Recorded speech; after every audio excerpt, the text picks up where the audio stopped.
नमस्कार प्यारे बच्चों, कैसे हो आप सब। आई होप आप सब बहुत अच्छे होंगे और आपकी पढ़ाई भी बहुत अच्छी चल रही होगी। तो बच्चों, आज मैं लेकर के आई हूँ आपके लिए गणित विषय का राजस्थान बोर्ड द्वारा जारी जो सैंपल पेपर है।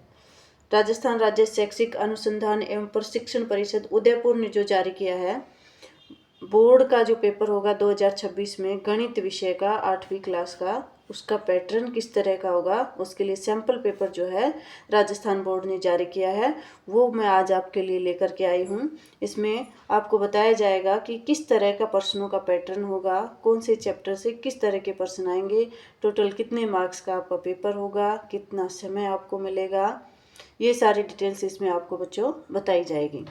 तो देखिए बच्चों, जो आपका 2026 में बोर्ड की परीक्षा होगी गणित विषय की, उसमें आपका जो पेपर होगा वो टोटल 80 मार्क्स का होगा, क्योंकि 20 मार्क्स आपके विद्यालय से भेजे जाते हैं असेसमेंट के, और उसके लिए आपको 2.5 घंटे का समय मिलेगा।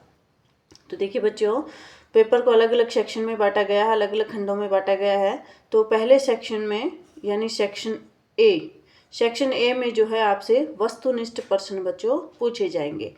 प्रश्न संख्या 1 से 8 तक सारे प्रश्न जो है वस्तुनिष्ठ होंगे, यानी ऑब्जेक्टिव टाइप क्वेश्चन, एक मार्क्स के जो है आपके क्वेश्चन होंगे खंड ए में, सेक्शन ए में। तो देखिए, पहला प्रश्न है, नीचे दिए गए प्रश्नों के लिए सही विकल्प का चयन कीजिए।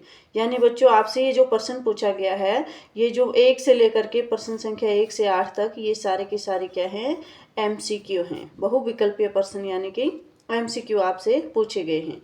तो पहला प्रश्न है, निम्नलिखित में से साहचर्य गुणधर्म के लिए उचित विकल्प। साहचर्य गुणधर्म क्या होता है बच्चों?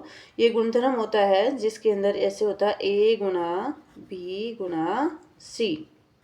ठीक है, कोई 3 संख्याएं हैं A B C, उनका साथ बदला जाता है, A गुणा B और जो है C को अलग कर दिया जाए।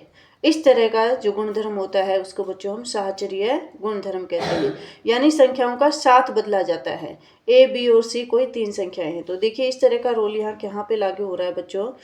देखिए यहाँ पे संख्या ही बदल दी है, आगे पीछे उनको कर दिया है। ये जो है ये वितरण नियम है, ये भी नहीं है।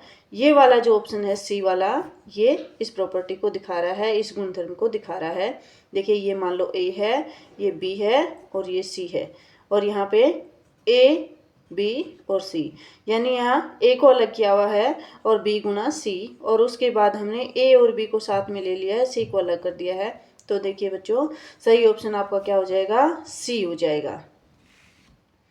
इसी तरह से दूसरा प्रश्न देखेंगे, एक चर वाले रेखिक समीकरण में चर की घात होती है। एक चर वाले रेखिक समीकरण, रेखिक आ गया है, लीनियर इक्वेशन आ गई है।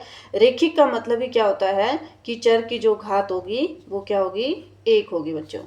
तो यहाँ पे जो है चर की घात 1 हो जाएगी। तो ऑप्शन C जो है आपके लिए सही आंसर हो जाएगा, इसलिए ऑप्शन C। इसी तरह से अगला प्रश्न है बच्चों, केवल रेखाखंडों से बना सरल बंद वक्र है। केवल रेखाखंडों से बना हुआ सरल बंद वक्र इनमें से कौन सा है? तो देखिए, सर्कल या वृत्त की बात करें बच्चों, इसमें रेखाखंड नहीं होते हैं, इस तरह से वृत्त बना हुआ होता है। अगर बेलन की बात करें तो बेलन बच्चों इस तरह से बना हुआ होता है। तो इसमें 2 रेखाखंड जरूर होते हैं, लेकिन ऊपर और नीचे क्या होते हैं, वृत्त बने हुए होते हैं, सर्कल बने हुए होते हैं। तो ये ऑप्शन भी सही नहीं है, ये भी सही नहीं है। अगर हम शंकु की बात करें तो शंकु बच्चों इस तरह से होता है। तो केवल रेखाखंड शंकु में भी नहीं है, ये देखिए यहाँ पे रेखाखंड नहीं है। तो त्रिभुज की अगर बात करें बच्चों, त्रिभुज जो है केवल और केवल रेखाखंडों से मिलकर के बना हुआ होता है, इस तरह की आकृति। तो इसका सही आंसर क्या हो जाएगा, त्रिभुज, यानी D ऑप्शन है वो आपका सही हो जाएगा। इसी क्रम में अगला प्रश्न देखेंगे, संख्या 48 के वर्ग का इकाई का अंक होगा। संख्या 48 है, इसका जब वर्ग आप करोगे तो इसमें इकाई का अंक क्या होगा? तो देखिए बच्चों, इस तरह के सवाल करने के लिए हम क्या करेंगे, पूरी संख्या का वर्ग नहीं करेंगे, उसमें सिर्फ इकाई के अंक को उठाएंगे। इकाई का अंक क्या है, 8, उसका वर्ग करके देखेंगे। इकाई के अंक यानी 8 का जब वर्ग करते हैं तो बच्चों क्या आता है, 64। हम जानते हैं 8 का वर्ग क्या होता है, 64। और यहाँ पे जो इकाई का अंक आया है वही 48 के वर्ग की इकाई का अंक होगा। तो क्या आया है बच्चों 4। तो सही आंसर क्या हो जाएगा 4 और सी ऑप्शन आपका सही हो जाएगा। आगे है बच्चों अगला प्रश्न है प्रश्न संख्या 5। तो प्रश्न संख्या 5 में आपसे पूछा गया है ठोस आकृतियों में विमाओं की संख्या होती है। देखिए बच्चों जो ठोस आकृति होती है उसमें विमाओं की संख्या कितनी होती है 3 होती है। और वो कौन कौन सी होती हैं लंबाई, चौड़ाई और ऊंचाई, या इसको मोटाई भी आप लिख सकते हो, कह सकते हो। तो बच्चों क्या हो जाएगा इसका सही आंसर ठोस आकृतियों में विमाओं की संख्या 3 होती है। तो ऑप्शन बी जो है आपका सही आंसर हो जाएगा। अगला प्रश्न है बच्चों पिछले वर्ष की कुल राशि पर परिकलित किया गया ब्याज क्या कहलाता है। पिछले वर्ष की जो कुल राशि होती है यानी जो कुल में संशोधन होता है उस पर परिकलित किया गया ब्याज क्या कहलाता है बच्चों, उसको हम चक्रवृद्धि ब्याज कहते हैं। क्या कहते हैं चक्रवृद्धि ब्याज। तो ऑप्शन सी जो है आपका सही आंसर यहाँ पे हो जाएगा। 7वां प्रश्न है निम्नलिखित में से कौन सी संख्या किसी बहुपद की घात नहीं हो सकती।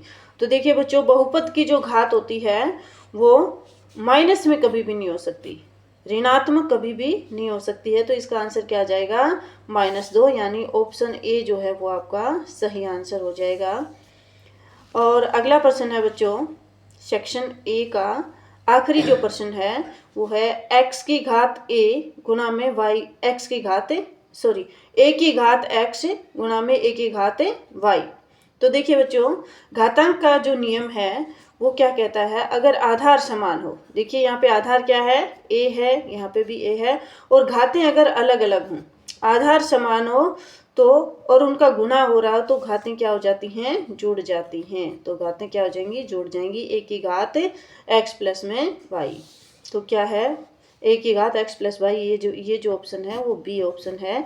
तो सही आंसर क्या हो जाएगा बच्चों बी। तो इस वीडियो में हम इतना ही करेंगे। अगला पार्ट जो मैं लेकर के आऊँगी उसमें आपको सेक्शन बी हल करवाया जाएगा। और अगर आपको वीडियो अच्छा लगा हो तो इसको लाइक करें, चैनल को सब्सक्राइब करें ताकि आपको जो है बोर्ड परीक्षा से संबंधित जो भी नए नए समाचार आएंगे, जो भी नए अपडेट आएंगे वो आपको मिलते रहें। अपने दोस्तों के साथ शेयर करें, वीडियो को लाइक करें। धन्यवाद।